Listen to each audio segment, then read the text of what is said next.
in God's presence. இந்த காலையிலே சொல்லுங்க, ஆண்டவருடைய பிரசன்னம் இல்லைன்னா இந்த இடத்தை விட்டு எங்களுக்கு கடந்து செல்ல வேண்டாம், நாங்கள் விரும்பவில்லை. So here the people of Israel and Moses says, if your presence will not go with me, do not bring us up from here. எத்தனை பேர் நீங்கள் ஒருவேளை நீங்கள் தேவனுடைய பிரசன்னத்திலே நீங்கள் அறக்குறையான வாழ்க்கையில் இருப்பீர்கள் என்றால் நான் சொல்லுவேன், நீங்கள் அது நிலைத்து அது வேறொன்று இருப்பீர்கள், தேவன் உங்களுக்கு முன்பதாக சொல்லுவார்.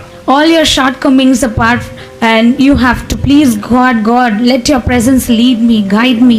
இந்த நாளிலே பார்க்கும்போது சரியா பாதி ஆண்டை நாம் முடித்து விட்டோம். Here you can see half of the year has been completed. Moses ஜெபிச்ச ஆண்டவரே, உம்முடைய பிரச்சனை இல்லைன்னா அடுத்த 6 மாதம் எங்களை வழி நடத்த வேண்டாம், ஆண்டவரே நீர் எங்களை நடத்த வேண்டும். How Moses says like that, we have to please God.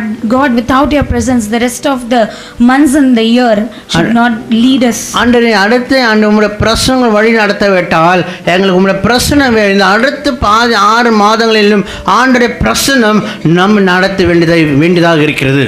For the next 6 months, we need God's presence. எத்தனை நம்ம வேணும் ஆண்டவருடைய பிரசன்னம்? How many of you believe that? Hallelujah. Hallelujah. கர்த்தருடைய பிரசன்னம் இல்லாமல் இருக்குமா? நான் சொல்வேன், நாம் இந்த உலகத்தில் இல்லாமல் இருக்கிறவர்களுக்கு நாம் இறந்து போன பிரேதத்தை போலதாம் இருப்போம். Without God's presence, we cannot live in the world. ஏனென்றால் கர்த்தருடைய பிரசன்னம் நமக்கு அது ஆசீர்வாதத்தை கொண்டு வரதாகவே இருக்கிறது. God's presence brings all the blessings in our life. எடுத்துக்கொள் வாசிக்கலாமே.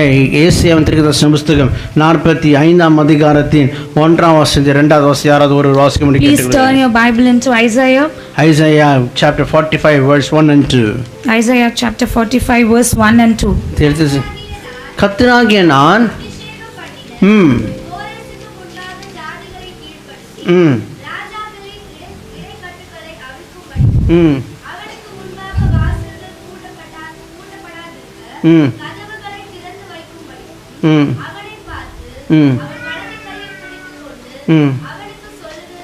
அவனுக்கு சொல்லுவதாவது, நான் உன்னைக்கு முன்னே போய் கோலாலவை சேவையாக்குவேன். ஹல்லேலூயா.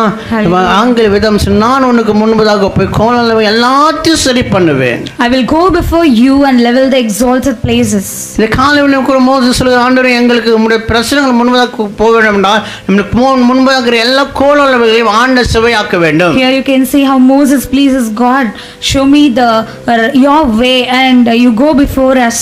திருப்பிக் கொள்ளும். உபாகமத்தின் புஸ்தகம் 31ஆம் அதிகாரத்தின் 6ஆவது வசனத்தையும் 8ஆவது வசனத்தையும் எடுத்து வாசிக்கலாம். உபாகமத்தின் புஸ்தகம் 31ஆம் அதிகாரத்தையும் 6ஆவது வசனத்தையும் 8ஆவது வசனம் வாசிக்கும். வேதம் சொல்ல அவர் நமக்கு முன்பதாக கடந்து செல்கிறாராம். எத்தனை இடத்துல சீக்கிரமாய் வாசிக்கலாமே. நீங்கள் பெலன் கூட திறன்மடனாக இருந்து அவர்கள் உலகத்தான் இருக்கிற அவர்கள் பயப்படம் இருக்க வேண்டாம். கர்த்தர் தேவனாகிய கர்த்தர் தாம் உங்களோடு கூட. ஹல்லேலூயா. எத்தனை ஆண்டு உங்களோடு கூட வருகிறார். How many of you believe that God is coming with you? சாரிமா, மறந்துட்டு சாரிமா. உங்களோட போக்கிலும் வரத்திலும் எத்தனை பேர் ஆண்டு உங்களோடு இருக்கிறார்? How many of you know that when you go and come, how many of you know that God is with you? தொடர்ந்து வாசிக்கலாமே. 6ஆவது வசனம் தொடர்ந்து வாசிக்கலாமே. Please read.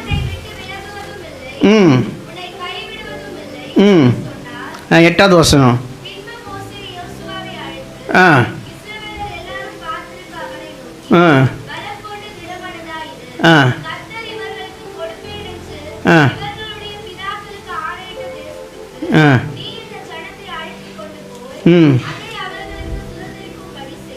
அடுத்த வசனம், கர்த்தர் தாமே உனக்கு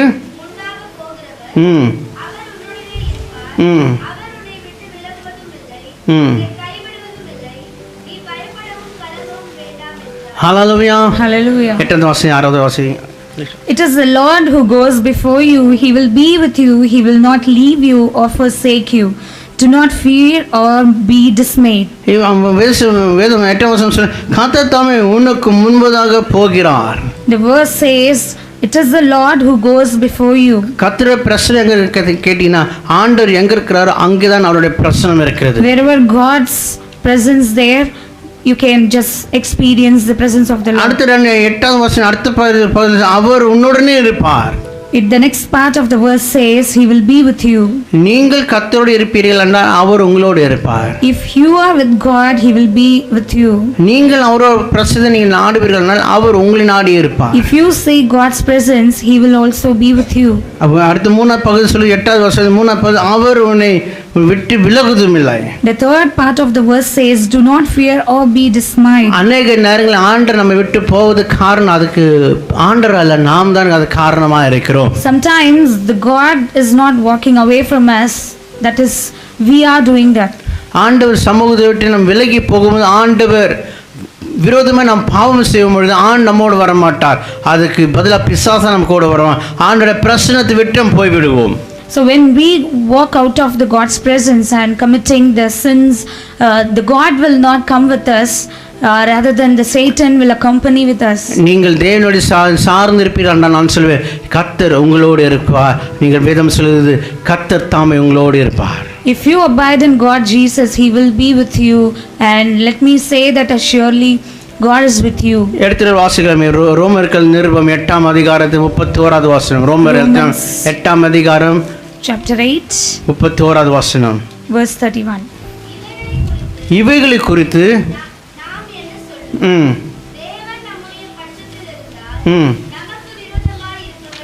கர்த்தர் நம் பட்சத்தில் இருப்பாரானால் யார் நமக்கு?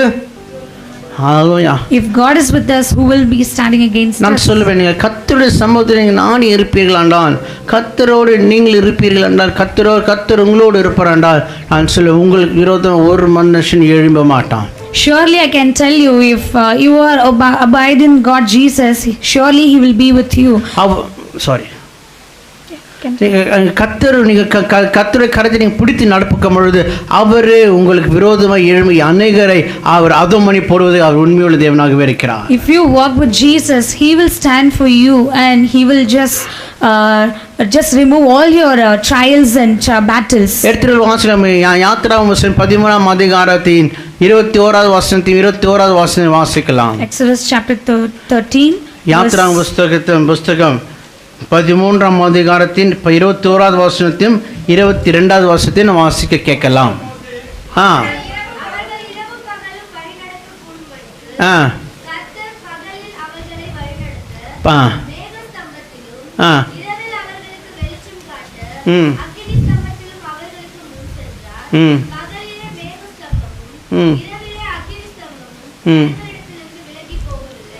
Hallelujah. Hallelujah.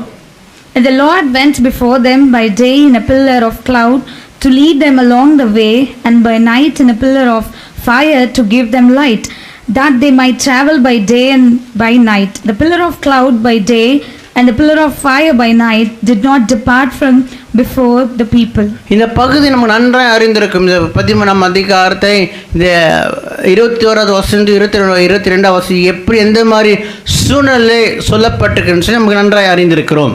You all know in which context the verse has been incorporated. இந்த பகுதியில் பார்க்க முன்பதாக சிவந்த சமுத்திரம், இடது பக்கமும் வலது பக்கம் போக முடியாத சூழ்நிலை, பின்னுவதாய் பார்வோனும் அவனோட சேனையும் அவர் பின்னுவதை துரத்தி கொண்டு வந்து கொண்டிருந்தார்கள். So you know very well the battle the Israel people gone through on the left and right, the Red Sea in between, only God should take them all the way. இங்கே சொல்லுகிறது அவர்களுக்கு பகலில் குளிர்ச்சியை கொடுத்தாம், இரவில் சமாதானமான நாட்களில் அந்த நேரத்தை ஆண்டவர் தாமே கொடுத்தார். So God only provided to them the cloud to lead them along the way, in the daytime the cloud and the night time the fire. அவர்களோடே கர்த்தர் கூட இருந்தார்.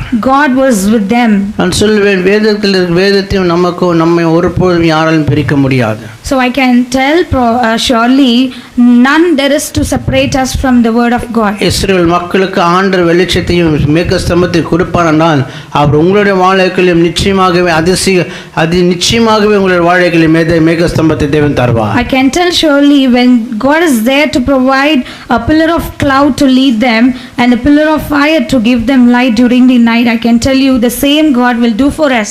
வேதம் சொல்லுகிறது அவர் கரத்தை பிடித்து நடத்தி கொண்டு வந்தார் என்று சொல்லி வேதம் சொல்லுகிறது. The Bible says God hold their hands and just he led them. இந்த காலையில் நான் சொல்லுவேன், நீங்கள் நடக்கிற வேண்டிய வழியில் நீங்கள் கர்த்தருக்கு ஒப்பி கொடுப்பீர்கள் என்றால் கர்த்தர் உங்களை கரம் பிடித்து நடத்துவதற்கு அது உண்மையுள்ள தேவனாகவே இருக்கிறார். And this morning I can tell you, if you walk with Jesus, if you hold Jesus' hands, surely he will bless you, that he will do the same. நீங்கள் மத்தேயு எழுதின சுவிசேஷம் 28ஆம் அதிகாரத்தின் 20ஆம் வசனம் இப்படியாக சொல்கிறது. Matthew chapter 28 verse 20. Verse 20 says, வேதம் சொல்கிறது, நான் உலகத்தின் முடிவறிந்து நான் உங்களோடு கூட இருப்பேன். The Bible says I'll be there till the end of the world. நான் உலகத்தின் முடிவறிந்து நான் உங்களோடு இருப்பேன் சொன்ன தேவன் இந்த காலையில் உங்களை பார்த்து சொல்கிறார், நம்மை பார்த்து சொல்கிறார், என்ன சூழ்நிலை வந்து நான் உங்களோடு கூட இருப்பேன், என் பிரசன்னத்தில் நான் இருப்பீர்கள் என்றால் நான் உங்களோடு கூட இருப்பேன். So today in the morning, let me tell you, the Bible says when you with God, he will be there till the end. நீ வேதம் யாக்கோபு வாசிக்கும், நீங்கள் தேவனை நாடுவீரானால் தேவன் உங்களோடு இருப்பார். So when you seek Lord, he will be with you. நீங்கள் தேவனை விட்டு விலகி போவீர்கள் என்றால் அவரும் ஒரு அளவு இழுத்து பார்ப்பார். ஒரு அளவுக்கு மேல ஆண்டவர் உங்களை நீ விட்டு போகும்பொழுது ஆண்டவர் கைவிடுவார். So when you seek God, when you seek God's presence, he will be with you, or else he will just move away. இந்த இஸ்ரவேல் மக்களுடைய வாழ்க்கையில் பார்க்கும் பொழுது அவர்களின் முதல் யாத்திராகமம் புத்தகம் முதல் அதிகாரத்தை வாசித்து பார்ப்போம். வேதம் சொல்லுது, அவர் கண்ணீர் விட்டு அழுதார்கள் என்று சொல்லி பார்த்தோம். Here you can see Exodus chapter 1, it says people just wept, they cried a lot. அவருடைய கண்ணீர்களும் அவருடைய வேதனைகளும் அவர்களுடைய எப்படி சொல்லுவது இருதயத்தின் பாரங்கள் கர்த்தருடைய சமூகத்துக்கு எட்டினது. So their heavy heart and the tears, the burden just gone to the presence of God. ஆண்டவர் சமூகம் அவருடைய கண்ணீர்கள் ஆண்டவர் சமூகத்துக்கு எட்டினது என்று சொல்லி வேதத்துல வாசிக்கிறோம். Here you can see the people's heavy heart and tears that just gone to the presence of God. ஆண்டவருடைய சமூகம் எகிப்து தேசத்திலும் வழியில வரவரைக்கும் தேவனுடைய பிரசன்னத்திலே அவர்கள் சந்தோஷமா தான் இருந்தார்கள். They were very happy all the way from Egypt. யோசித்து பாருங்கள், அந்த அந்த சிவந்த சம தாண்டின பொன்புதான் மோசே 10 கற்பனைகளை வாங்க போவது சீனா மலைக்கு போன பொழுது அங்கே நடந்த சமயம் நமக்கு எல்லாருக்குமே தெரியும். So you all know very well how Moses just received the 10 commandments tablets and how it was the journey in the wilderness before the Red Sea. அவர்கள் ஒரு கன்று கொட்டிய ஒரு தெய்வமாக வணங்கினதை நாம் அறிந்திருக்கிறோம். You know how they worshipped the statue. நம்முடைய வாழ்க்கையில் தேவனுடைய சமூகத்தை பார்க்கும்போது அவர்கள் நாம் அவரோடு இல்லாவிட்டால் அவர் நம்மோடு இருக்கவே மாட்டார். Here you can see when we are not abide in him, he will not be with us. அவர்கள் தேவனை மறந்தார்கள். They forgot God. அநேக நேரங்கள் நாம் ஆண்டவர் செய்த நன்மைகள் நாம் பெரிய ஆபத்தில் தப்பித்தப்பின்பதான் ஆண்டவர் செய்த நன்மைகள் நாம் அநேக நேரங்கள் மறந்து விடுகிறோம். Sometimes we may also forget and we may also just forget how God was good in our life. ஆனால் ஆண்டவர் மறுபடியும் நம்ம அவர் சமூகத்தை நம்ம நாடும் பொழுது மறுபடியும் அவர் நாம் தேடி போகும்பொழுது அவர் நமக்காக நிற்கிற நல்ல தேவனாக இருக்கிறார். But God is our God who just brings us again to his presence. வேதம் சொல்லுது, நமக்காய் பரிந்து பேசுகிற கர்த்தர் நமக்காய் பரிசுத்த ஆவியானவர் நமக்கு இருக்கிறார். Bible says we have a Father, heavenly Father, who speaks for us. பரிசுத்த ஆவியானவர் நமக்காய் பரிந்து பேசுகிற ஆவியானவராகவே இருக்கிறார். Our God, Holy Spirit speaks for us. நம்மளுடைய வேண்டுதல் எல்லாத்தையும் பரிசுத்த ஆவியானவர் எடுத்துக்கொண்டு போகிறான்னு சொல்லி வேதம் சொல்லுகிறது. He listens to all our petitions and prayers.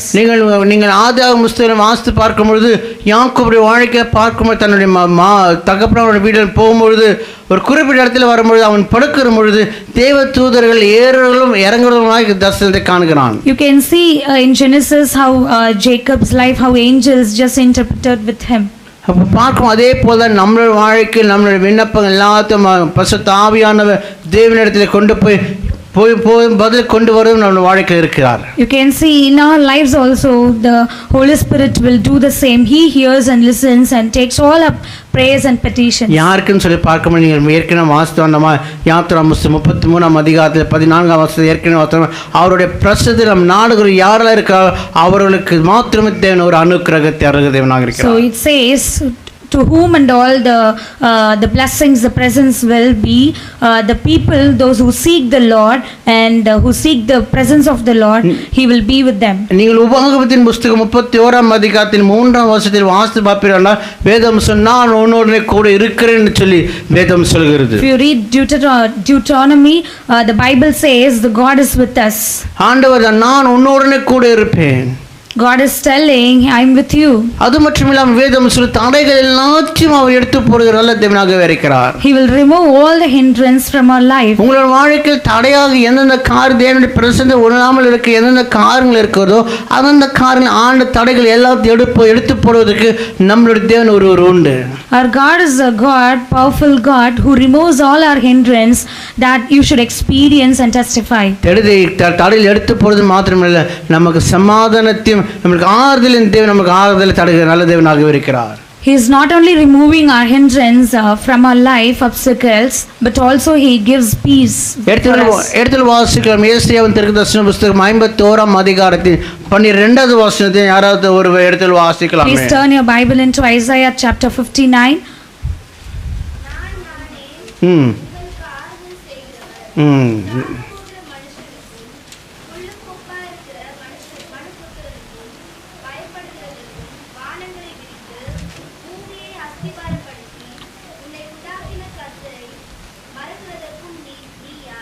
ஹல்லேலூயா. நானே உங்களுக்கு ஆறுதலின் தேவனாக இருக்கிறேன். I am the Lord who gives you the mercy and the favor. நான் உங்களுக்கு ஆறுதல் தருகிற தேவன். எப்படி எங்கே அந்த ஆறுதல் கிடைக்குன்னு கேட்டிங்கன்னா, நீங்கள் நாடுவீர்கள் என்றால், தேவனுடைய சமூகத்தை நீங்கள் நாடுவீர்கள் என்றால், தேவனுடைய பிரசித்தியில் நீங்கள் சந்தோஷம் மகிழ்ந்து கலிக்கூறுகளுக்கு ஆண்டவர் ஆறுதல் தேவன் உங்களுக்கு ஆறுதல் தருகிற நல்ல தேவனாகவே இருக்கிறார். When you see God's presence, he will give us peace and he will console you, he will comfort you. இங்கே மோசே ஒரு ஜெபத்தை ஏறெடுக்கிறதை பார்க்கிறோம். Here you can see how Moses prayed. இங்கே இடத்துல திருப்பி அதே யாத்திரா புத்தகம் 33 அதிகாரத்தை திருப்பிக் கொள்வோம். இங்கே ஜெபிக்கிறது ஒரு ஜெபத்தை பார்க்கிறோம். மோசேயின் ஜெபத்தை பார்க்கிறோம். You can see how Moses prayed. வேதகம் அநேகர் ஜெபிக்கிறார்கள். அநேகர் ஜெபிக்கிற ஜெபங்களுக்கு ஆண்டு பதில் தருகிறார். அவர் எல்லாரோடைய உண்மையாக ஜெபிக்கிறவர்களுக்கு ஆண்டு தம்முடைய பிரசன்னத்தை அவர்களுக்கு விளங்க பண்ணுகிற தேவனாக இருக்கிறார். The Bible says those who pray truly, he will reveal his presence, the mercies to them. 15வது வசனம் 33 அதிகாரம் 15வது வசனம் இப்படியாக சொல்கிறது. The chapter 33 Exodus verse 15 says like this. 14வது வசனத்தை 15வது வசனம் வாசிக்கலாமே. Can you read 14 and 15? அதற்கு அவர்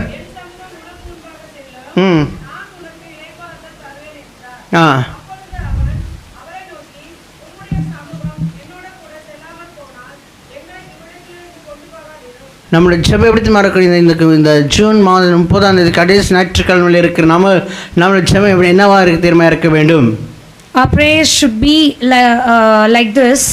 அடுத்த 6 மாதத்துக்கு ஆண்டவரே உம்முடைய பிரச்சனை இல்லாவிட்டால் நாங்கள் இப்படியத்தை விட்டு நாங்கள் போக மாட்டோம் ஆண்டவரே. So our prayers should be like this for the next 6 months. Lord, without your presence, do not bring us up here from here. கடந்த 6 மாதம் நீங்கள் அறிந்தும் அறியாமலும் எத்தனையோ தேவனுடைய பிரசன்னம் தான் உங்களை வழி நடத்தி கொண்டு வந்திருக்கிறது. So you may know or you don't know how God's presence led you.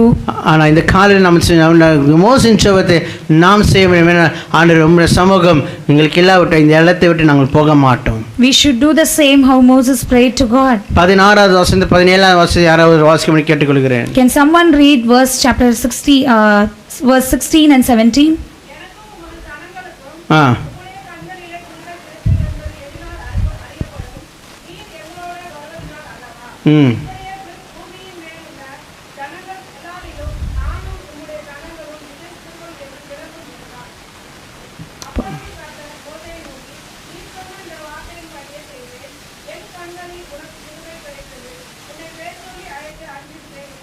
ஹல்லேலூயா. அவன் சொல்லு ஜெபத்தை என் கண்களில் உனக்கு என் கண்ணில் உனக்கு கிருபை கிடைத்ததுன்னு சொல்லி சொல்லுகிறார். Here you can see how Moses tells, for you have found favor in my sight. நான் உன் பேர் சொல்லி உன்னை அழைத்திருக்கிறேன். Because I know you by name. ஆனால் அவர் பேர் மாத்திரம் அறிந்திருக்கிறதால நாம் என்னாருன்னு அவர் அறிந்திருக்கிறார். He knows whoever we are. அநேக நேரங்களில் நாம் சொல்லுவது என்ன, நாம் என்னை குறித்து எனக்கு நன்றாக தெரியும் சொல்லி சொல்கிறோம். Sometimes you may say, I know about me well. ஆனால் அதான் உண்மையால நம்மளை காட்டி நம்ம உண்டாக்க கர்த்தர் நம்மை குறித்து நன்றாக அறிந்திருக்கிறார். That is not true actually. Than us, God knows us very well. இந்த காலையில கூட சொல்ல ஆண்டவர் பிரசன்னம் உணரும்போது இருக்கும்போது ஆண்டு சொல்லி நான் உன்னை பேர் சொல்லி அழைத்திருக்கேன்னு சொல்லி ஆண்டு சொல்கிறார். So in this morning God says, I know you by name. நீங்கள் யாக்கோபுடைய வாழ்க்கையில பார்க்கும்போது தன்னுடைய சகோதரத்திலிருந்தும் தன் தகப்பனிடத்திலிருந்தும் ஆசீர்வாதம் திருடிக் கொள்கிறான். Okay, if you see Jacob's life, how he just taken away the brother's blessings. அவன் என்னதான் அவன் தன் சகோதரத்தில் இருந்த சேஷ பாத்திரத்தை எடுத்துக்கொண்டாலும், however he just took the blessings from his brother, அவன் தன் தகப்பனிடத்திலிருந்து இருக்கிற எல்லா ஆசீர்வாதங்களும் எடுத்துக்கொண்டாலும், you may know how he just took all the blessings from his அவனுடைய father. வாழ்க்கையில் அந்த ஆசீர்வாதங்கள் அது அபியாசப்படவில்லை. It was not applied in his life. அது இருந்தது, ஆனால் அந்த ஆசீர்வாதத்துக்குள்ளாய் அவனுடைய அந்த பிரச்சனை அந்த அனுபவத்திற்குள்ளாய் அவன் கடந்து போகவில்லை. He didn't just experienced that blessings even though he had. அந்த ஆசீர்வாதம் எப்பொழுது அவனுடைய வாழ்க்கையில் நிறைவேறுச்சுன்னு கேட்டீங்கன்னா நான் சொல்லுவேன். So if you ask when the blessings fulfilled in his life, I can tell you. அவன் இரவு முழுதும் அவன் கர்த்தரோடு தேவனோடு போராடி ஆண்டவரே என்னை ஆசீர்வதிக்காதபடி நான் உம்மை ஆசீர்வதிப்பேன் என்று அவன் எப்பொழுது அவன் கதறி அழுதானோ அந்த பிரச்சனைக்குள்ள எப்பொழுது போனானோ அப்பொழுதுதான் அவனுடைய வாழ்க்கையில் எல்லா ஆசீர்வாதங்களும் அவனுடைய வாழ்க்கையில் ஆக்டிவேட் ஆனது. So here you can see when he started to seek the presence of the God and wept and cried a lot, and there the God just activated his blessings to fulfill in his life. அநேக ஆசீர்வாதம் நமக்கு இருக்கிறது. There are many blessings in store. ஆனால் நம்முடைய வாழ்க்கையில் அது active ஆகாமலே இருக்கிறது. So there are many blessings in store, but many are not activated yet. ஆண்டவர் சொல்றார், நான் உன்னை ஆசீர்வதிப்பேன், உன்னை பேசலி இருக்கேன், உன்னை பேசலி அடுத்து உன்னை மலையின் உச்சி மேல் வைப்பேன். அநேக வாக்குறுதிகளும் அநேக ஆசீர்வாதங்களும் நமக்கு கிடைத்திருக்கிறது. So God has given many blessings, promises to us. ஆனால் அதுக்கு நம்ம பாத்திரவான்லாம் இருக்கிறோமான்னு சொல்லி நாம் பார்க்க வேண்டும். Are we eligible to that? நம்ம சுத்திகரித்து நமக்கு கர்த்தருடைய பார்வையில் நம்ம நல்லவர்களாக இருக்கும் பொழுது ஆண்டவருடைய பிரசன்னத்தை நம்ம உணரும் பொழுது நம்ம சொல்ல கர்த்தர் நம்ம குறித்ததையும் சொன்னதையும் சொல்லாத ஆசீர்வாதங்களும் கர்த்தர் நம்முடைய வாழ்க்கையில் கொடுப்பார். So we have to sanctify in God's presence. We have to present ourselves in a holy manner. Then the blessings of God will be activated in our life. அது மட்டும் நம்ம தேவனுடைய பிரசன்னம் உணரும் பொழுது அந்த பிரசன்னம் நம்மை பாதுகாத்து நம்ம உயர்த்துகிற பிரசன்னமாக இருக்கிறது. The presence will lift us and exalt us in our life. It protects us every day. திருப்பிக்கொள்ளும் மீகாவின் தீர்க்கதரிசன புஸ்தகம் 2ஆம் அதிகாரத்தின் 13வது வசனத்தை யாராவது ஒரு வாசிக்க வேண்டி கேட்டுக்கொள்கிறேன். மீகாவின் தீர்க்கதரிசன புஸ்தகம் 2ஆம் அதிகாரம் 13வது வசனம். Turn your Bible into Micah 2:31.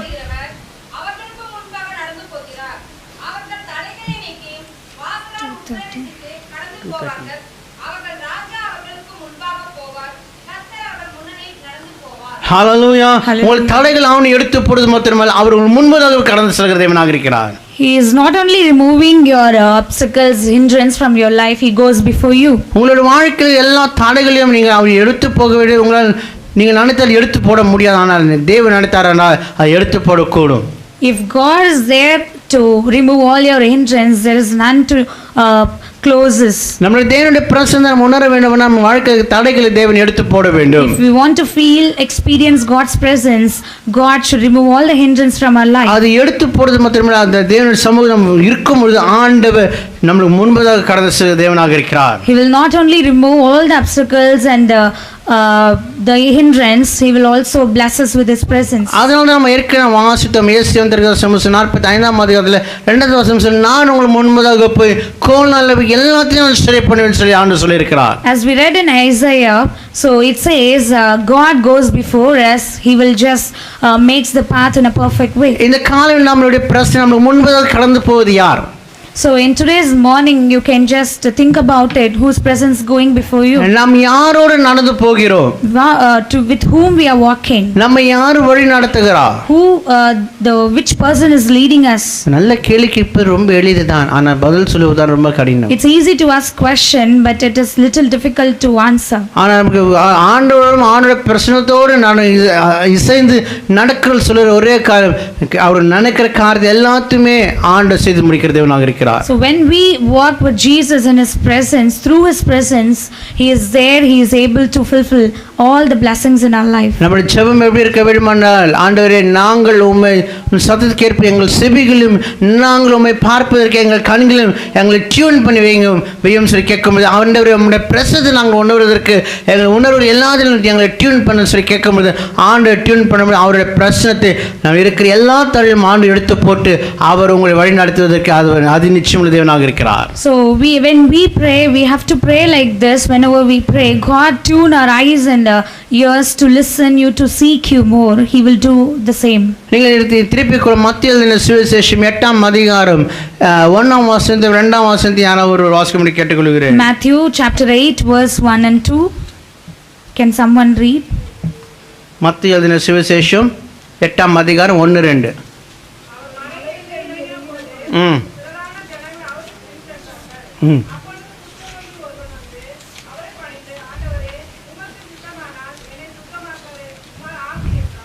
அடுத்த வசனம்.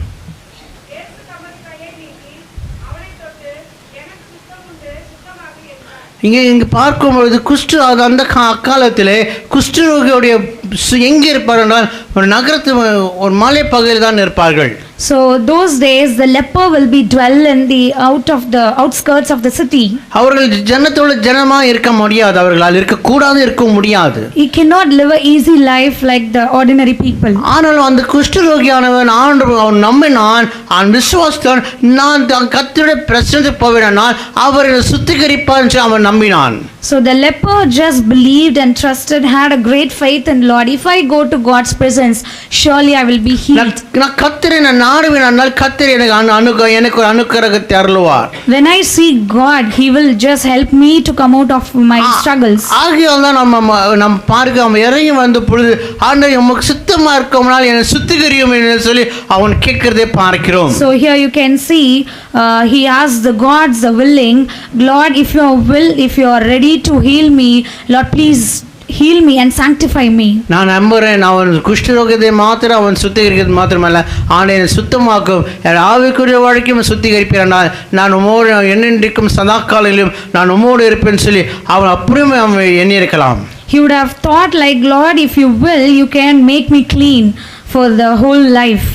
இந்த ஆண்டு 3ஆம் வசனம் சொல்கிறார், எனக்கு சித்தம் உண்டு நீ சுத்தமாகுன்னு சொல்லி சொல்கிறார். So here you can see God stretched his hand and touched him, saying, I will be clean. அதே போல தான் ஆண்டு எனக்கு சித்தம் உண்டு, நீ என் பிரசன்னத்தை வருவது எனக்கு சித்தம் உண்டு, என் பிரசன்னத்தை நான் என்னுடைய பிரசன்னத்தை நான் உனக்கு தருவதற்கு நான் ஆயத்தமா இருக்கிறேன், அதை பெற்றுக்கொள்வதற்கு நீ ஆயத்தமா இருக்க நம்மை பார்த்து கேட்கிறார். So here God questions us, I am ready to clean you, help you and sanctify you. Are you just ready to seek my presence in all your life? இங்கே மோசேயோட வாழ்க்கையை பார்க்கும் பொழுது அவன் ஒரு பிறப்பே ஒரு அதிசயமான பிறப்பா இருந்தது. Here you can see in Moses' life his birth was a little different. அவன் பிறக்கும் பொழுது வளரம பார்வோனாக வளர்ந்தான். So here you can see how he was born and brought up like a pharaoh. வரலாறு சொல்கிறது அவன் நல்ல வேல்வித்தைக்காரன் சொல்லப்படுகிறது. So here you can see the Bible says the history, he was very well versed in sport. அவனுடைய ஆண்டவர் பார்த்து ஆண்டவர் மோசே ஆண்டவர் பார்த்து கேட்க, ஆண்டவர் எந்த முகத்தை வச்சு நான் மறுபடியும் நான் பார்வோனுக்கு கடந்து போவேன், நீ நம்ம அறிந்தவன 2ஆம் அதிகாரம் 3ஆம் அதிகாரம் வாஸ்து பார்ப்பேன், ஆண்டவர் முள்சிலிருந்து அவனை அழைத்து நீ போ, நான் நீ என் மக்களை எகிப்தில் மீட்டு கொண்டு வான்னு சொல்கிறார். So here the Moses questions, how will I face Pharaoh and how will I lead my people? But God just brought him out of this. He led him according to his presence. ஆண்டவர் சொல்கிறார், நீ என் பிரசன்னம் போகும்போது ஆண்டவர் சொல்கிறார், உன் முகவரி என்னென்று சொல்லுவோம், என்னை யாருன்னு சொல்லி how can I address myself? நான் எப்படி நான் பார்வையிடத்தில் நான் சொல்லுவேன்? How will I present or address myself in front of Pharaoh? ஏனென்றால் நமக்கு அறிந்தவனமாய் அவன் ஒரு நல்ல வில்வித்தைக்காரன். So you know he was very good in sport. ஆண்டவர் மோசே எகிப்தில் ஓடும்போது அவன் ஒரு கொலைகாரன். So you know when he was run out of the Egypt, he was just murderer. 40 ஆண்டுகள் நல்ல வசதியான ஒரு வாழ்க்கை வாழ்ந்த 40வது வயதிலே அவர் கொலைகாரனாய் அவன் எகிப்தில் ஓடுகிறான். So 40 years he lived a comfortable life, but he was running out of the Egypt. வரலாறு சொல்லுகிறது அவன் அநேக பிரமிடுகளை கட்டினான்னு சொல்லி வரலாறு சொல்லுகிறது. So the history says he built many pyramids. அவன் ஒரு நல்ல ஞானவான்னு சொல்லி வேதம் வரலாறு சொல்லுகிறது. The history says he is a very wise man. யோசித்து பாருங்க, அவன் ஒரு கொலைகாரன் தப்பித்து போறான். Think about it, the person who committed the murder, he is running out of the place. 40 ஆண்டுகள் வனாந்தரத்தில் ஒரு ஆடு மேய்க்கிறவனாக இருந்தான். He was a shepherd in the wilderness for more than 40 years. மறுபடியும் போகும்பொழுது நான் என்னை அவுக்கு அட்ரஸ் நான் எப்படி நான் முகர் நான் சொல்லுவேன், யாருன்னு சொல்லுவேன் ஆண்டவர் சொல்லி சொல்கிறான். So he questions and thinks about his the state of mind. How will I face again the Pharaoh? முதல் 40 ஆண்டுகளை பார்க்கும்போது நம்ம ஏற்கனவே சொல்லுவோம் ஓடும்போது கொலைக்காரன். அதுக்கு முன்பு தான் அவன் ஒரு ஒரு ஒரு அரசன், ஒரு குட்டி அரசனாக அவன் ஒரு பிரின்ஸாக இருந்தான்.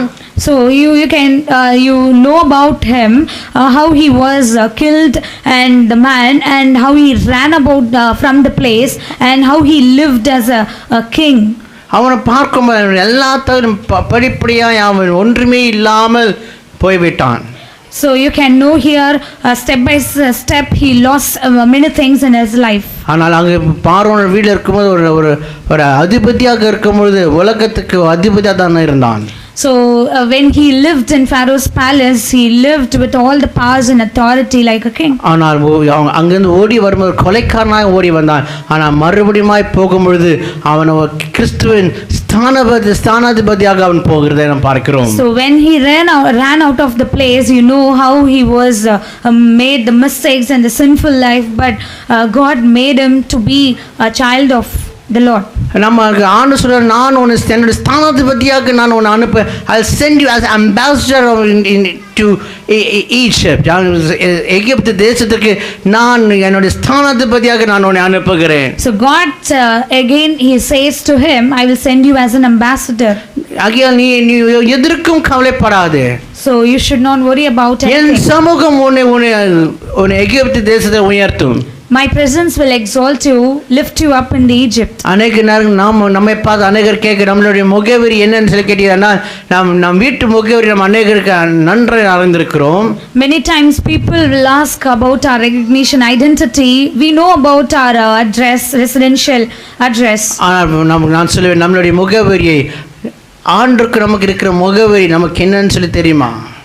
But do we know what is the identity we have in God? ஆனால் ஆண்டவருடைய பிரசன்னத்தில் நாம் இருக்கும்போது நம்ம முகவரி என்னன்னு சொல்லி நம்ம அறிந்திருக்கோம். நம்மை குறித்து பார்க்கிறவர்கள் நம்ம முகவரியை நம்ம கிறிஸ்தவர்களுடன் இருக்கிற ஒரு ஸ்தானாதிபதியாக நம்ம காமிக்க வேண்டும். So we should reflect us in front of others like ambassador. இனி வேதத்தில் வாசிக்கும்போது தாவீது ஒரு ஜெபத்தை ஏறெடுக்கிறதை நாம் பார்க்கிறோம். Here you can read in Bible how David prays. அங்கே திருப்பிக் கொள்வோம் 51ஆம் சங்கீதத்திற்கு நேரம் நாம் திருப்பிக் கொள்வோம். Psalms 51. சங்கீதங்களின் புத்தகம் 51ஆம் சங்கீதம். இங்கே பார்க்கும்பொழுது நீங்கள் வேதத்தில் பார்க்கும்பொழுது 51ஆம் சங்கீதத்தை பார்க்க 3 காரியத்தை அவன் சொல்லுவதை பார்க்கிறோம். You can see in Psalms 51 3 things he tells. அங்கே பார்க்க ஆண்டவர் உம்முடைய சமூகத்தை விட்டு தள்ளிராமல் இருப்பீராக. Lord, please just move out of your presence. நீங்க 7வது வசனத்திலிருந்து இப்ப நீங்கள் 12ஆம் வசனம் வரையிலுமாய் நீங்கள் வாசித்து பார்க்கும் பொழுது if you read from verse 7 to till 12 இது சொல்லுது Lord do not cast me from thy presence. ஆண்டவரே உம்முடைய சமூகத்தை விட்டு என்னை தள்ளிராமல் இருப்பீராக. Here David says do not cast me not away from your presence and take not your Holy Spirit from me. மறுபடியும் சொல்லுவது உம்முடைய என்னை சுத்திகரியும் அப்படி நான் சுத்தமாவேன். So he again pleases to God, sanctify me Lord, I will be clean. இந்த பகுதி ஏன் எப்படி சொல்லப்பட எழுதப்பட சொல்லி நம்ம நன்றாக அறிந்திருக்கிறோம். So here you can see for what it says. நான் சொல்லுவேன், சவுல் பண்ணின காரியத்தை விட தாவீதை காட்டிலும் சவுல் ஒன்று பெரிய குற்றம் பண்ணவில்லை. I can tell you, David, Saul didn't do much. ஆனால் பார்க்கும் பொழுது தாவீது அவன் பாவம் பண்ணினான், தேவனுக்கு விரோதமான விபச்சாரம் பண்ணினான், கொலை பண்ணினான். நாத்தான் தீர்க்கதரிசி வந்து நீ பாவம் பண்ணினான்னு சொல்லி சொன்ன பொழுது தேவனுடைய சமூகத்தில் மறுபடியும் அவன் ஓடி போனதை நாம் பார்க்கிறோம். Here you know how David committed many sins and how he did, but God was there to through the prophet he brought him back.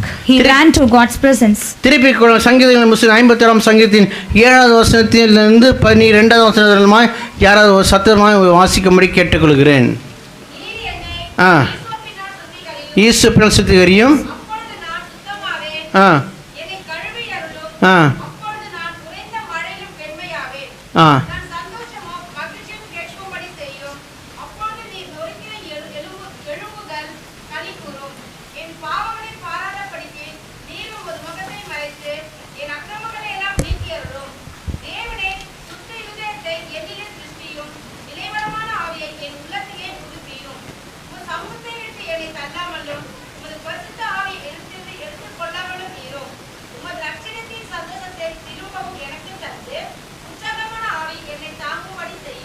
ஹல்லேலூயா. இங்க 7ஆம் வசனம் சொல்லுகிறது, நீர் என்னை ஈசோப்பினாலே சுத்திகரியும். The verse says, purge me with hyssop. என்ன செய்வான்? அவன் தேவ சமூகத்தை விட்டு அவன் போய்விட்டான், பாவம் செய்து விட்டான் சொல்லி அவன் நன்றாய் உணர்ந்தான். So here he knows very well he committed many sins. That's why he walked out of God's presence. அவனுக்கு அவனுக்கு ஒரு உணர்வு ஆவியானவர் அவனை உணர்த்தினார். God just made him to realize the mistakes. அநேக நேரங்களில் நாமும் தவறு பண்ணுகிறோம். Many times we also do the same. நமக்கான உணர்வு ஆவி இருக்கிறதா?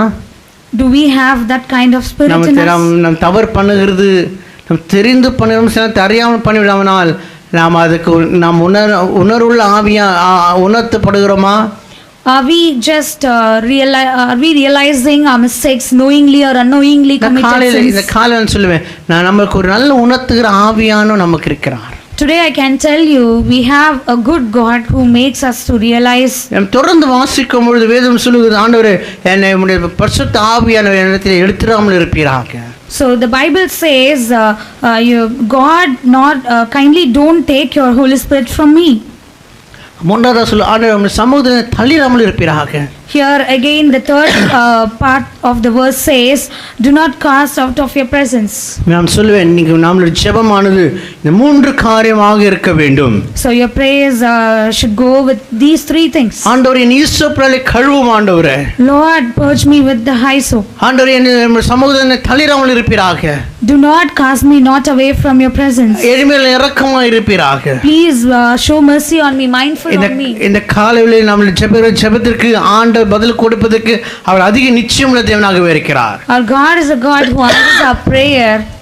நான் சொல்லி எந்த சூழ்நிலை எந்த காரியம் எந்த பாவமானது நம்ம ஆண்டவர் சமூகத்திலிருந்து தள்ளப்பட்டு விலக்குகிறது. So God's presence will set free from all our mistakes and sins. நம்ம இந்த காலையில் ஆண்டவருடைய வார்த்தை கேட்கிறது, நீங்கள் ஆண்டவர் சமூகத்தில் இருக்கிறீர்களா இல்லையா?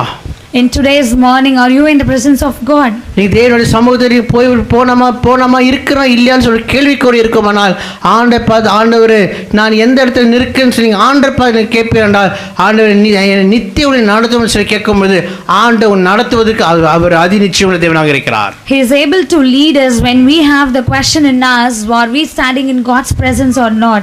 நீங்கள் மீகாவின் தீர்க்கதரிசன புத்தகம் 7ஆம் அதிகாரத்தின் 18வது வசனத்தை 19வது வசனத்தை வாசித்து பார்ப்பீர்கள், வேதம் இப்படியாக சொல்கிறது.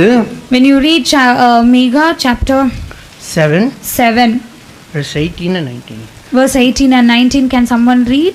18வது வசனம் இப்படிதான் சொல்றது, அவர் பாவங்களை ஆழத்தில் போட்டு விட்டார் என்று சொல்லி சொல்லப்படுகிறது. யாராவது ஒரு வாசிப்படி கேட்டுக்கொள்கிறேன்.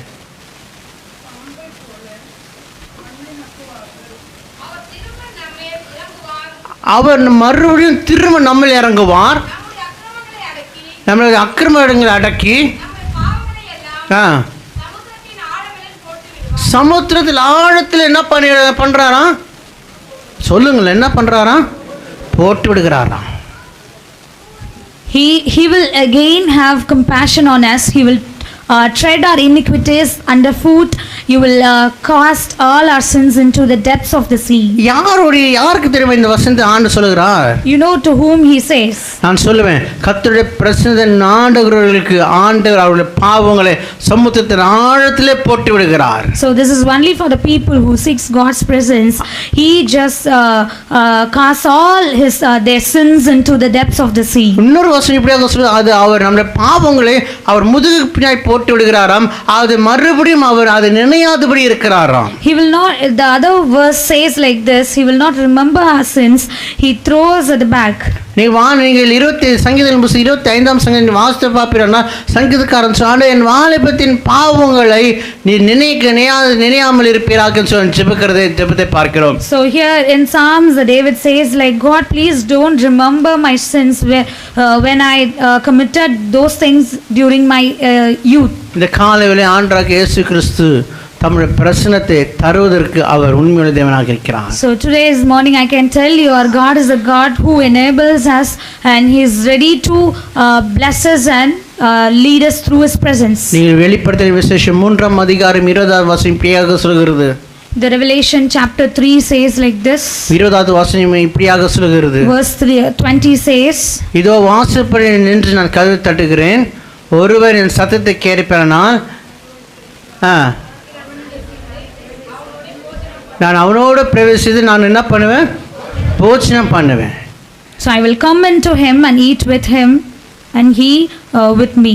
அவர் நம் வாசலில் நின்று கொண்டிருக்கிறார். He is standing at the door. அவர் ஆயத்தம் நம்முடைய பாவங்களை மன்னித்து மறுபடியும் அவர் நம்மேல் இரக்கத்தை காமிட்டு மறுபடியும் தம்முடைய பிரச்சனத்தை நாம் உணர்வதற்கு அவர் தருவது அவர் உண்மையான தேவனாக இருக்கிறார். So he is standing at the door and knocking like he is ready to set free from all our sins. அநேக நேரங்களில் நாம் பண்ணுகிற பாவத்தின் நிமித்தமாக நாம் அவரை தூரம் அனுப்பி விடுகிறோம். இல்லாவிட்டால் அவரை விட்டு அவருடைய பிரச்சனத்தை விட்டு நாம் தூரம் போய் விடுகிறோம்.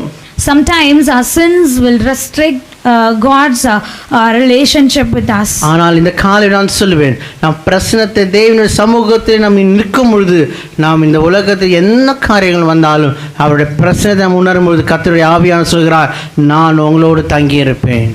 When we are ready to experience God's presence, he will abide in us. இந்த காலையில் நான் சொல்லுவேன், in today's morning I can tell you ஆண்டவருடைய சமூகத்தில் அவர் தருவதற்கு அவர் ஆயத்தமா இருக்கிறார். He is there to bless us and he is ready to lead us through his presence. அடுத்த 6 மாதங்கள் எப்படின்னு கேட்டீங்கன்னா நமக்கு தெரியாது. இந்த அடுத்த 6 மாதங்கள் யார் கையில் இருக்குன்னு கேட்டீங்கன்னா நம்ம உண்டாக்கிய கர்த்தருடைய கரத்தில் இருக்கிறது. The next 6 months I can tell you it is in God's hand. அதை நாம் சூஸ் பண்ணிக்கலாம். ஆண்டவருடைய சமூகத்தில் ஆண்டவருடைய பிரசன்னத்தில் இருப்பதும் இல்லாமல் இருப்பதும் நாம் சூஸ் பண்ணிக்கலாம். ஆனால் நான் சொல்லுவேன், நீங்கள் இந்த அடுத்த 6 மாதம் தேவனுடைய பிரசன்னையில் உணர்ந்து இருப்பீர்கள். நமக்கு முன்பதாக வர எல்லா தடற்கற்களும் ஆண்டவர் யாரெல்லாம் கர்த்தருடைய சமூகத்திலும் பிரசன்னத்தில் இருக்கிறார்களோ அவருடைய வாழ்க்கை வருகிற எல்லா தடைகளையும் அவர் நீக்கி போடுவதற்கு அவர் அதி நிச்சயமுள்ள தேவனாக இருக்கிறார். Our God will protect us and lead us through his presence for the next 6 months. இந்த காலையிலே நம்ம யாருடைய சமூகத்தில் இருக்கிறோம்? In today's morning in whose presence we are? நாம் கர்த்தருடைய சமூகத்தில் இருக்கிறோமா இல்ல பிசாசுடைய ஆளுகள் இருக்கிறோமா? Are we in God's presence or under the Satan's? இந்த காலையில் கர்த்தர் தம்முடைய பிரசன்னத்தை தம்முடைய பிரசன்னத்தை நமக்கு கொடுப்பதற்கு அவர் உண்மையுள்ள தேவனாகவே இருக்கிறார். He is a faithful God. He is mindful of us. He is there to bless us with his presence. நீங்கள் 115ஆம் சங்கீதம் வாசிப்பீர்கள், அவர் நம்மை நினைத்திருக்கிறார், நம்மை அவர் ஆசீர்வதிக்கிறார் சொல்லி வேதம் சொல்லுகிறது. If you read Psalms 115, it says God remembers us and bless us. இந்த காலையிலும் கூட அவர் ஆசீர்வதிப்பதற்கு அவர் அதிநிச்சயமுள்ள தேவனாக இருக்கிறார். He is there to bless us. நீங்கள் சாது சுதசிங்களுடைய வாழ்க்கையை பார்க்கும் பொழுது அவர் அநேக நேரங்களில் கர்த்தருடைய சமூகத்தையே அவர் நாடி நடந்து போய் ஊழியத்தை செய்தார். நம்ம வரலாறு நாம் வாசிக்கிறோம். if you know Sadhu Sundar Singh, pastor, the man of God, if you look at his life, he always seeks God's presence. அதே போல் நாமும் ஆண்டவர் சமூகம் நம்ம எப்பொழுதும் இடைவிடாமல் நாம் தேடுவோமாண்டால் நான் சொல்லுவேன், கர்த்தர் நமக்காக யாவற்றையும் செய்து முடிப்பதற்கு அவர் நிச்சயமுள்ள தேவனாகவே இருக்கிறார். If we focus on God, if we seek his presence, God is there to set us free and bless us. அவர் நமக்கு தேவைகளை சந்திப்பதற்கு அவர் உண்மையுள்ள தேவனாக இருக்கிறார். He is faithful to meet all our needs. ஆனால் நாம் அவருடைய சமூகத்திலே இருக்கிறோமா இல்லையான்னு சொல்லி நாம் தான் சொல்ல வேண்டும். So we have to think about ourselves. Are we in God's presence? கர்த்தருடைய சமூகத்தில் இருக்கும்போது நான் சொல்லுவேன், கர்த்தர் உங்களுக்காக யாவற்றையும் செய்து முடிக்க தேவனாக இருக்கிறார். I can tell you surely, when we are in God's presence, he is there to fulfill all our blessings. அவர் உங்களுக்காக பேசுவதற்கு அவர் ஆயத்தமா இருக்கிறார். He is ready to speak for you. அவர் உங்களுக்கு கரத்தை பிடித்து நடத்துவதற்கு அவர் உண்மையுள்ள தேவனாக இருக்கிறார். He is ready to walk with you. சூழ்நிலைகள் எதிர்மறையாய் போனாலும் நான் சொல்வேன், கர்த்தருடைய சமூகத்தில் நாம் இருக்கும்போது கர்த்தர் நமக்காக யாவற்றையும் செய்து முடிப்பதற்கு அவர் உண்மையுள்ள தேவனாகவே இருக்கிறார். He is the true God. He is faithfulness and all the mercies surely will protect us and lead us in his presence. ஒருவேளை நம்ம பண்ணின பிழை நிமித்தமாக தேவனை விட்டு ரொம்ப தூரம் போய்விட்டாலும் ஆண்டவருடைய மறுபடியும் ஆண்டு சமூகத்துக்கு வரும்பொழுது கர்த்தர் நம்மளை ஈஸ்வரனை கழுவி நம்மை சுத்திகரிப்பதற்கு அவர் அதி நிச்சயமுள்ள தேவனாக இருக்கிறார். Our God is a God who cleanses and sanctifies us again. He will brings us to his presence whatever the situation may be. ஒரு உதாரணத்தை நான் சொல்லிவிட்டு நான் முடிக்கலாம். Let me tell you one example. நம்ம வேதாகமம் நம்ம நன்றாக விசேஷங்களை வாசிக்கும் பொழுது ரெண்டு குமாரனை குறித்து வேதம் சொல்கிறது. Here you know in the Bible it tells about the two sons. ஒரு மூத்த குமாரன் இளைய குமாரனை குறித்து சொல்கிறது. So here it tells about the elder and younger sons. இளைய குமாரன் தன்னுடைய தகப்பனாரிடம் அவனுக்கு சம்பந்தப்பட்ட எல்லா சொத்துகளையும் எடுத்துக்கொண்டு தூர தேசத்துக்கு போய்விடுகிறான். So the younger one just took all his father's inheritance and just moved out of the place. அவன் தன் தகப்பனுடைய பிரசனத்தை விட்டு தன் தகப்பனுடைய கட்டுப்பாடு எல்லாத்தையும் விட்டு அவன் தூர போய் விட்டான். He just walked out of his father's place. அவன் எல்லாத்தையும் இழந்தான். வேதம் சொல்லுது அவன் எல்லாத்தையும் இழந்தான் சொல்லி வேதம் சொல்லுகிறது. The Bible says he lost everything whatever he had. அவனுடைய சொந்த ஒரு குறிப்பிட்ட காலத்துக்கு பின்பு அவன் பன்றிகள் சாப்பிடுகிற அந்த ஆகாரத்தை கூட அவன் சாப்பிட முடியாத சூழ்நிலையானது அவன் போய்விட்டான். The second son just lost everything. He didn't have anything to feed him. அநேக நேரம் நாம இதே போல தான் நாம் ஆண்டவருடைய சமூகத்தை விட்டு நாம் ஓடி விடுகிறோம். Sometimes we also run like him. ஆனால் வேதம் அழகாக சொல்லுகிறது. The Bible says like this. அடுத்த அவன் மறுபடியுமாய் அவன் வரும்பொழுது தன் தகப்பன் அவனோட சூழ்நிலை எப்படிப்பட்ட சூழ்நிலை இருந்தான்னு சொல்லி அவன் தன் தகப்பன் பார்க்கவில்லை. தன் தகப்பன் தன் பிள்ளையை அணைத்து கொண்டான் சொல்லி வேதம் சொல்கிறது. So the father, you can see in the Bible, the father didn't say anything to him, but he just he was very happy to see him back. He just hugged him, he comforted him. அதே போல் நாம் தேவனுடைய சமூகத்தில் நாம் துணிகரமா ஒருவேளை கூட போயிருக்கலாம். Sometimes we would have gone out of his presence. ஆனால் மறுபடியும் அவருடைய சமூகத்தில் நாம் வரும்பொழுது அவர் நம்ம பண்ணின பாவத்தை அவர் நினையாதபடிக்கு அவர் நம்மை சுத்திகரித்து தாவீது ஜெபித்தவனாய் அவர் ஈஸ்வரனை கழுவி நம்மை சுத்திகரித்து நம்ம பாவத்தை மறுபடியும் நினையாதபடிக்கு அவர் தமிழ் பிரச்சனத்திற்குள்ள அவர் நம்ம சேர்த்துக்கொள்ள தேவனாக இருக்கிறார். So he will not remember anything when we come back to him. He will cleanse us and sanctify us. இந்த காலையிலே ஆண்டு யாருக்கும் ஒருவருக்கு இந்த வார்த்தை சொல்கிறது, மறுபடியும் என் சமூகத்தை இழந்து விட்டாய், மறுபடியும் நீ என் சமூகத்துக்கு வான்னு சொல்லி ஆண்டவராகிய தேவன் இன்றைக்கும் காத்து கொண்டிருக்கிறார். So in today's morning I can tell you God is asking you to come back. God is there to bless you and lead you through his presence. மறுபடியும் ஆண்டு சமூகத்தில் உணருங்கள். Again you have to feel the God's presence. நாம் கர்த்தருடைய சமூகத்தில் நிற்கும்போது கர்த்தர் நமக்காக யாவற்றையும் செய்வதற்கு அவர் அதி நிச்சயமுள்ள தேவனாகவே இருக்கிறார். When we stand in the presence of God, God is there to do and fulfill all our needs and all our things. நாம் எழுந்திருக்கலாம். ஹalleluya. Stand upon your feet. ஹalleluya. நாம் கர்த்தருடைய சமூகத்தில் நாம் இருக்கும்போது சொல்லுது அவருடைய பிரசன்னத்தை நாடும் பொழுது கர்த்தர் நமக்காக யாவற்றையும் செய்வதற்கு அவர் உண்மையான நல்ல தேவனாகவே இருக்கிறார். God is there, our God. He is mindful of us and he blesses and he takes care of us. ஹalleluya. எல்லா வாயில நானும் திருமுகத்தை பார்க்கலாம். ஹalleluya. ஆண்டவர் சொல்றான், என் சமூகம் என் முன்பதாக கடந்து செல்லும். ஆண்டவர் மோசே ஜெபிக்கிற, ஆண்டவரே ஆண்டவரே உம்முடைய பிரசனம் இல்லாவிட்டு நாங்கள் இந்த இப்படி இடத்தை விட்டு நாங்கள் போக மாட்டோம்.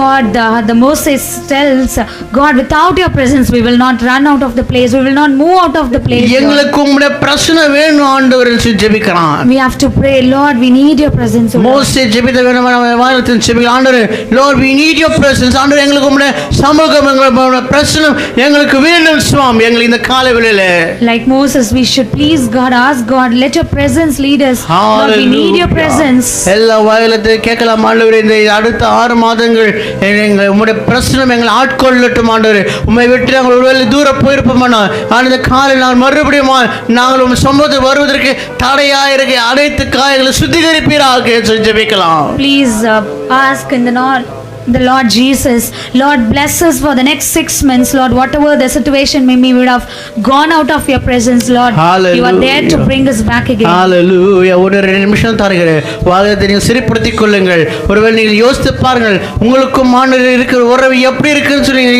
நிதானித்து அறிந்து கொள்ளுங்கள். Kindly think about the relationship that you are maintaining with God. ஒரு 1-2 நிமிடங்கள் தருகிறேன். வாயிலத்தை ஸ்தோத்திரிக்கலாமா? ஆண்டவரே, உம்முடைய பிரச்சனத்தை நாங்கள் உம்முடைய பிரச்சனத்தில் நாங்கள் இருப்பதற்கு எங்களை தகுதிப்படுத்தும் ஆண்டவரே. ஹalleluya. Just pray. Let me give you a few minutes. Just open up to God and ask God to make us eligible to experience His presence. Hallelujah. நீர் இல்லாமல் நாங்கள் ஒன்றுமில்லை ஆண்டவரே. Without you we are nothing, Lord. ஆண்டவரே, சமூகம் இல்லாமல் நாங்கள் ஒன்றும் செய்யக்கூடாது கர்த்தாவே. Without your presence we cannot do anything, oh Lord Jesus. Hallelujah, Lord, hallelujah.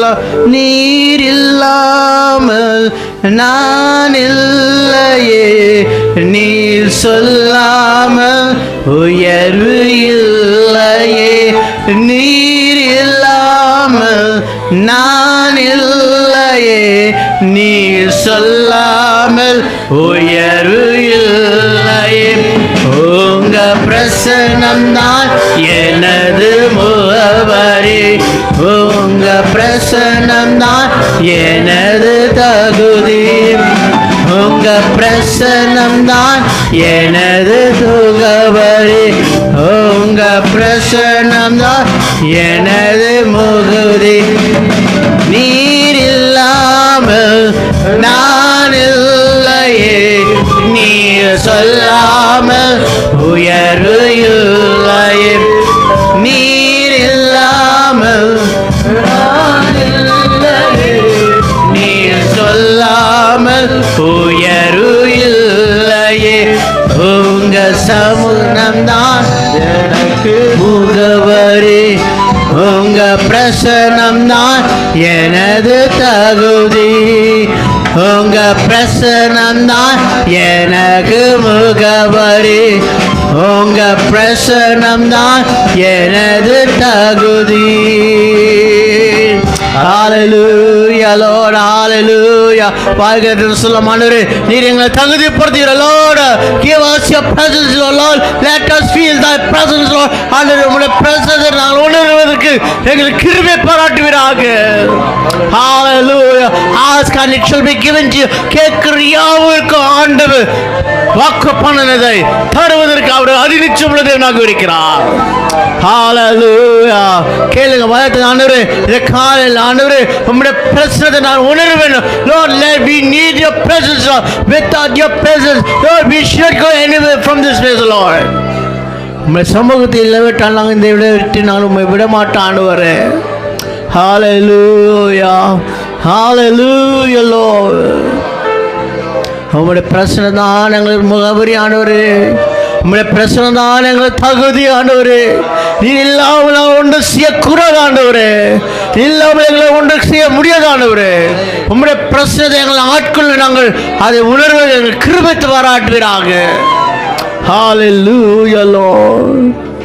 இரக்கங்களின் தெய்வமே, நல்ல பகல் வேலைக்காக நாங்கள் நன்றியோடு துதிக்கிறோம், நம்ம ஸ்தோத்திரிக்கிறோம். உம்முடைய உம்முடைய பிரச்சனத்தை நாங்கள் உணர கிருபை தருவீராக, எங்களை தகுதிப்படுத்துவீராக. நாங்கள் உண்மை விட்டு ரொம்ப தூரம் போனாலும் நாங்கள் உம்முடைய பிரச்சனை நாங்கள் உணர்வதற்கு, உம்முடைய பிரச்சனை நாங்கள் இருப்பதற்கு மறுபடியும் நாங்கள் வருகிறோம். எங்களை தகுதிப்படுத்துவீராக. ஒரு அனுக்கிரகத்தை அருளும். ஆனால் இந்த மீதியான நேரத்தில் உம்முடைய கிருபை எங்களோட தங்கியிருக்கட்டும். பிற காரியங்கள் செய்திலும் ஆசிரியர் வாழ்ந்த ஜெபிக்கிறீங்க நல்ல பரலோக பிதாவே. என் ஆத்மாவே ஸ்தோத்திரி, என் முழு உரிமையை அவருடைய பரிசுத்த நாமத்தை ஸ்தோத்திரி. என் ஆத்மாவே கர்த்தரை ஸ்தோத்திரி. அவர் செய்த சகல உபகாரங்களையும் மறவாது. அவர் உன் அக்கிரமங்கள்லாம் மன்னித்து நோய்கள்லாம் குணமாக்கி உன் பிராண அழுக்கி விலக்கி மீட்டு இலக்குனாலும் முடிசூட்டி நன்மையினால் வாயை திருப்தி ஆக்கிறார். கழுகு சமானமாய் திரும்ப வாழ போலாகிறது. ஆமென். கர்த்தராகிய இயேசு கிறிஸ்து கிருபையும் சமாதானமும் உங்கள் அனைவரோடும் கூட தங்கியிருப்பதாக. ஆமென். ஓ தேவனுக்கு மகிமை. தூக்கி எடுத்தா என்னை தூக்கி எடுத்தா இயேசு இயேசு தாம் கரத்தை நீட்டி ரட்சித்தாரே. ஓ தேவனுக்கு மகிமை. நான் இயேசுவை நேசிக்கிறேன் மேல் மேலும் நேசிக்கிறேன். நான் கரையில் நான் என்று அவரை என்று வாழ்த்துவேன். நான் கரையில் நான் என்று அவரை என்று வாழ்த்துவேன். Oh, glory to God, He has lifted me up, He has lifted me up. I know, He reached out His hand, lifted me up, and that's why I love Him so. I love Him more and more and more. I love Him more and more and more. And when I stand upon the other shore, I praise Him more and more. And when I stand upon the other shore, I praise Him more and more. Hallelujah, hallelujah, hallelujah. கர்த்தாவே உங்களோடு கூட தங்கியிருப்பாராக, ஆசீர்வதிப்பாராக.